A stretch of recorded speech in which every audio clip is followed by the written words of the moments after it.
Negative K, nothing further, just take Camby in the corner.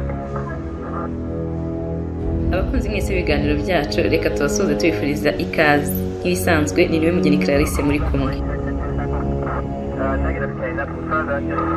Nibo bonyine babashije gutoroka imwe muri gereza zari zirinzwe cyane ku isi, na n'ubu ntawe uzi irengero ryabo. Abo ni abagabo batatu b'Abanyamerika banditse amateka ku isi, aribo Clarence Anglin n'umuvandimwe we John Anglin ndetse na mugenzi wabo bari bafunganywe witwa Frank Morris.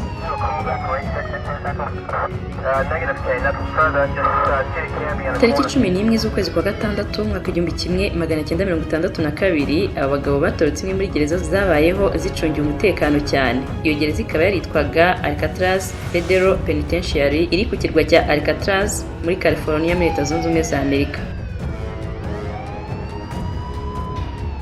Iyi gereza ya Alcatraz yari yubatse mu nyanja ku kirwa cya Alcatraz mu birometero bigera kuri 2.1 uvuye ku nkombe z'umujyi wa San Francisco. Yari yafunguwe imiryango tariki 11 z'ukwezi kwa munani umwaka 1934. Yafunguwe kugira ngo ijye yakira abanyabyaha baruharwa baturutse mu bice bitandukanye bya Amerika. Gusa iyi gereza yari ikikijwe n'inyanja ifite amazi akonje cyane ndetse arimo umunyu. Ikaba yaje gufunga imiryango tariki 21 z'ukwezi kwa gatatu umwaka 1963. Ni nyuma y'amezi 10 gusa imfungwa 3 zitorotse bigateza urujijo cyane niba baba bakiriho cyangwa barapfuye. Na n'ubu nyuma y'imyaka 60 ntawe uzi neza uko byabagendekeye. Iyi gereza ubu yahinduwe mize, ni ukuvuga inzu ndangamateka. Aba bagabo bayitorotse ni bantu ki?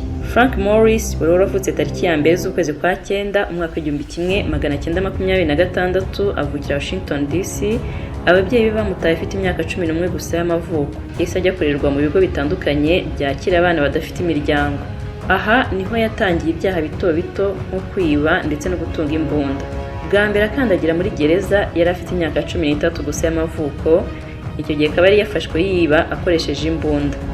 Morris ni umwe mu bantu 2% ku isi bafite igipimo cy'ubushobozi cy'ubwenge kiri hejuru cyane, ku buryo IQ ye ni ukuvuga conscient d'intelligence ibarirwa ku 133, mu gihe umuntu usanzwe ubushobozi bw'ubwenge bwe bubarirwa ku gipimo cya IQ iri hagati ya 90 ndetse n'109.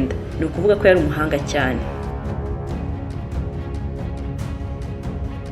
Morris yakomeje gukora ibyaha anafungwa kugeza ubwo akatiwe igifungo cy'imyaka 10 muri gereza ya Louisiana azira kwiba akoresheje imbunda. Ariko nubwo yafunzwe iyi gereza yaje kwitoroka. Nyuma y'umwaka umwe gusa atorotse yaje gufatwa itajyanwa gufungirwa muri gereza ku kirwa cya Alcatraz. Aho niho yongeye guhurira na John Anglin wari waravutse tariki 2 z'ukwezi kwa gatanu umwaka 1930 n'umuvandimwe we Clarence Anglin wari waravutse tariki 11 z'ukwezi kwa gatanu umwaka 1931. Aba bavandimwe bo bombi bavukiye muri Georgia mu muryango w'abana 13. Nubwo bavukanaga ngo bari inshuti cyane zidasigana, ndetse ngo bakaba n'abahanga cyane mu koga, cyane cyane mu mazi akonje mu biyaga. Baje gukatirwa igifungo cy'imyaka 35 muri gereza ya Atlanta nyuma yo guhamwa n'icyaha cyo kwiba banki bakoresheje imbunda. Bari muri gereza bafashwe kenshi bashaka gutoroka, ari nabwo bahise bajyanwa nabo ku kirwa cya Alcatraz muri gereza yaho. Hari mugenzi wabo wa kane witwaga Allen West wari waravutse tariki 25 z'ukwezi kwa gatatu umwaka 1929, aza gufata tariki 21 z'ukwezi kwa 12 umwaka 1978. Nawe bapanganye umugambi wo gutoroka gereza ya Alcatraz, ariko umunsi wo kugenda we yabyutse atinze asanga bagenzi be bamusize. Nibwo yahise yisubirira kuryama, nyuma aza no gutanga amakuru ko bagenzi be batorotse n'umupango wabo wose. Clarence, John na Morris batorotse bate gereza ya Alcatraz yari izwiho kurindwa cyane. Aba bagabo ngo nubwo bongeye guhurira muri ino gereza bari basanzwe baziranye kubera gufungwa kenshi mu magereza atandukanye. Bamaze amezi 6 bategura uko bazatoroka. kugira ngo babashe gutoroka bakoresheje ibiyiko bacukura, bakoresha amatiyo y'aho bogeraga, inzembe zabaga zajugunywe ndetse n'utundi twuma twose babonaga twashobora gucukura. Iyo bamaraga gucukura bahakingirizaga igishushanyo bari barakoze kimeze nk'akabati gato. Ubundi kugira ngo badateza urusaku bacukura, mugenzi wabo wari ufite igikoresho cya muzika cyitwa accordion niyo yacurangishaga cyane kugira ngo urusaku rutaza kurabura barimo gucukura. Ubwo umwobo wo kunyuramo wari umaze gutungana, bawunyuzemo batuborera hasi mu kindi cyumba kitajyaga kigerwamo n'abacungagereza. Aho niho bakoreye amajire azabafasha kwambuka amazi batarohamye, ndetse n'ibibumbano bigaragaza amasura yabo basize biryamye ku buriri. Aba bagabo bakoresheje ubuhanga bwatangaje benshi bikorera ibibumbano by'imitwe yabo bakoresheje impapuro, amapapiye jenike, imiti isukura mu kanwa n'amenyo, amasabune, umucanga ndetse na beto. Banifashisha kandi imisatsi bakuye aho bogosherwaga muri gereza. Ibi bibumbano babisize amarange asa n'uko buri wese asa. Barangije bafatishaho ya misatsi bitewe n'iyo buri wese yari afite. Nyuma buri wese yafashe ikibumbano basa akiryamisha mu buriri bwe, ubundi ahari igihimba bahashyira imyenda ndetse na wa mutwe bawuseguza umusego, ku buryo umucungagereza wese warungurukaga mu buryamo bwabo yabonaga bakiryamye. Byatwaye umunsi wose kugira ngo bivumburwe ko batorotse bakasiga ibishushanyo.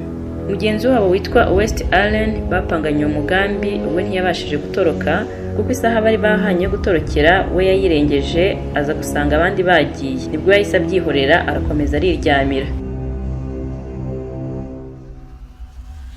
Yaje korohereza iperereza rya FBI ababwira uko byagenze, nubwo bamwimuriye mu yindi gereza ariko nta gihano kirenze yigeze ahabwa.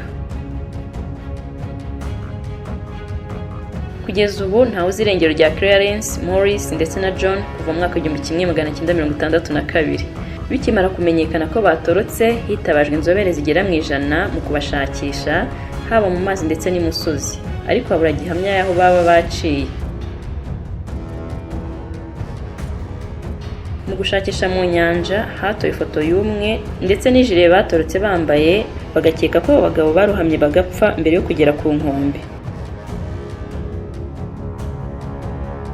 Ibi nibyo FBI yagendeyeho itangaza ko ihagaritse iperereza kuri izi mfungwa tariki 31 z'ukwezi kwa 12 umwaka w'1979.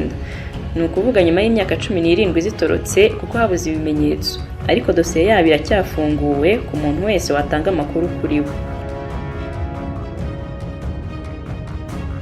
Nyuma y'amezi 10 gusa batorotse, gereza ya Alcatraz yaje gufungwa tariki 21 z'ukwezi kwa gatatu umwaka w'1963, kuko ngo byari bimaze kugaragara ko umutekano wayo nta mwihariko ufite nk'uko byari byarifujwe.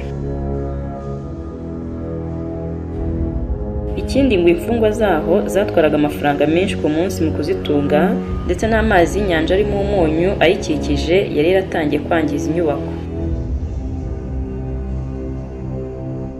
Bivugwa ko izi mfungwa zakomeje kubaho nyuma yo gutoroka. Mu mwaka wa 2018 FBI yatangaje ko yakiriye ibaruwa yanditswe n'umwe muri izi mfungwa ariwe John Aglin, ndetse anandikira polisi San Francisco ababwiye amakuru ya bagenzi be ko witwa Frank Morris yapfuye mu mwaka wa 2008 akaza gushyingurwa muri Alexandria ku mazina y'amahimbano, mu gihe mugenzi we Clarence akaba n'umuvandimwe we yapfuye mu mwaka wa 2011. John akaba yaravuze ko ibaruwa ayanditse kugira ngo yishyikirize inzego zamushakishaga, ariko nawe bamwemereye kuvuzwa indwara ya kanseri yari imumereye nabi. Iyi baruwa ntiyigeze isubizwa kuva icyo gihe ntawe uzi amakuru ye. Reka twongere tubashimire cyane nk'ibisanzwe naho utaha mu biganiro byacu.